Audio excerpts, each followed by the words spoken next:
But I have a terrible problem.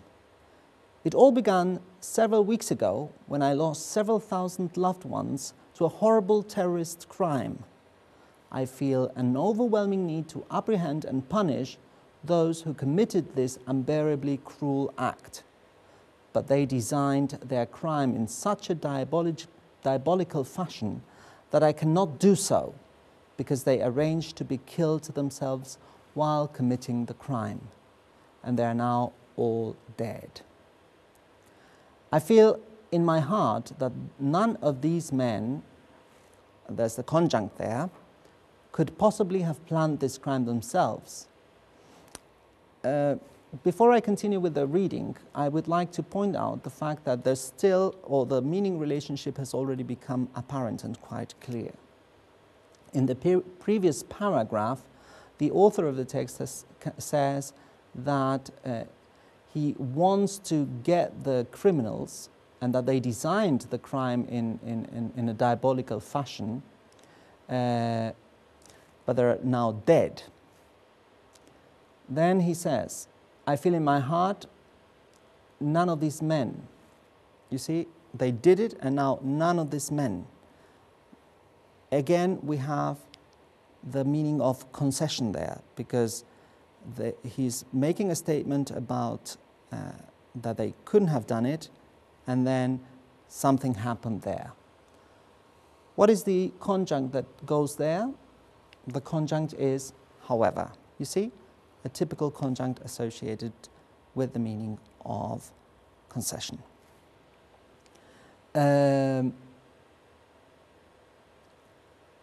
All right, then in number 2, we have at any rate. You see, this is a continuation of the idea that has already been presented. The answer to this is addition, or the meaning that is implied here is addition. At any rate, we'll continue with the reading. I know that some people he knows knew some of the people who committed the crime and possibly gave them some money. I feel an overwhelming need to kill this man in the cave, but the location of the cave is unknown to me, and if you don't know something, so it's impossible to find him. The answer here is consequently, or consequence. That's why so goes in there. What I'm saying here is that you can, of course, not use only those conjuncts, you can use other conjuncts. And I don't think you should penalize your students if they don't give you the conjunct that originally appeared in the text. You can also accept other options, provided, of course, those options express the same meaning.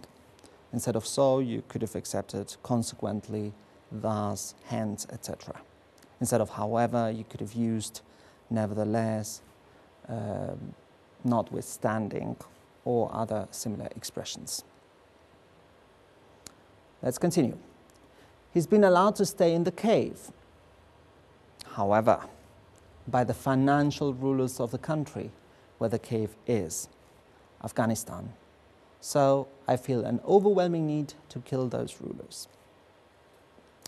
As they've moved from place to place, though, I haven't found them, but I've succeeded in finding and killing many young soldiers who guarded them and shepherds who lived near them.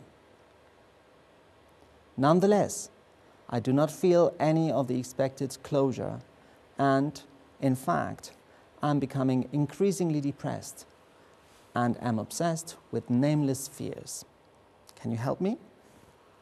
All right, so this is the letter that the United States writes to the foreign policy therapist. What is the answer from the foreign policy therapist to the United States of America? The answer is given in the slide. We're going to read it together. Dear United States, in psychological circles we call your problem denial. You cannot face your real problem, so you deny it. you deny that it exists and create instead a different problem that you try to solve. Meanwhile, you see, in the time that that occurs, the real problem, denied and ignored, becomes more and more serious. In your case, your real problem is simply the way that millions and millions of people around the world feel about you. Who are these people? They share the world with you, one single world, which works as a unified mechanism. These people are the ones for whom the mechanism's current way of working, call it the status quo, offers a life of anguish and servitude. They're well aware that this status quo, which for them is a prison, is for you, or for the privileged among you, on the contrary, so close to a paradise that you will never allow their life to change. Do you see the, let's say, meaning relationships there? We have a prison on the one hand, on the other we have a paradise. That's why we express contrast. Let's continue. These millions of people are in many cases uneducated. To you, they seem unsophisticated. And yet, they still somehow know that you have played an enormous role in keeping this status quo in place. Again, why do they use the concession "yet" there? Because if you say that they're uneducated, you see, they still somehow know. If they're uneducated, they won't know. So the unexpected result is that they still know. That's why "yet" is used there. And so they know you as the enemy. Yeah. And consequently, as a result, they know you as the enemy. All right. I don't think we are going to read the rest of the text because it's quite obvious. I would like you to download the text from the internet and do the rest of the activity yourself. The answers are given, and you shouldn't have any problems in doing so.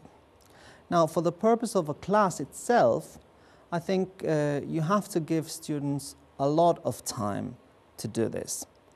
Maybe you should start with selecting paragraphs and pointing out, as we have done, the meaning relationships that there are between the sequences of ideas, so that students do not get bored when reading an extensive text like that. I think also another technique so that your students don't get bored is that you make students read, that you make as many students as possible read part of the text. Or you may also want them to work in groups and do the text first, and then you do the activity in the class. Well, we're going to go over the answers now so that you have an idea. But anyway, if you want to do the activity later on yourselves, you could definitely do it at home. There we've got the answers.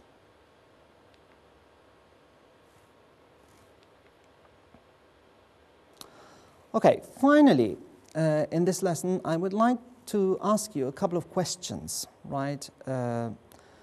Because I think that it's important that whenever we bring a lesson to an end, that you check, and teachers should always check, whether students have learned what has been taught to them. So let me ask you the following questions. From a cognitive perspective, how do we define grammar? How do we define lexis? Okay? Second question. Give examples of borderline cases between grammar and lexis. I think we mentioned that several times. Now, the examples, if you give 3 examples, I think that should suffice. Next question. What are the main characteristics of conjuncts? Give me 5, please. Give me 5. 5 characteristics. And finally, the last question would be, what should be taken into account when we teach conjuncts? Okay, that was my lesson, and I hope you enjoyed it. Once again, I hope to see you soon, if not in actual practice, at least virtually. Thank you very much. My name is Pablo Corvalan.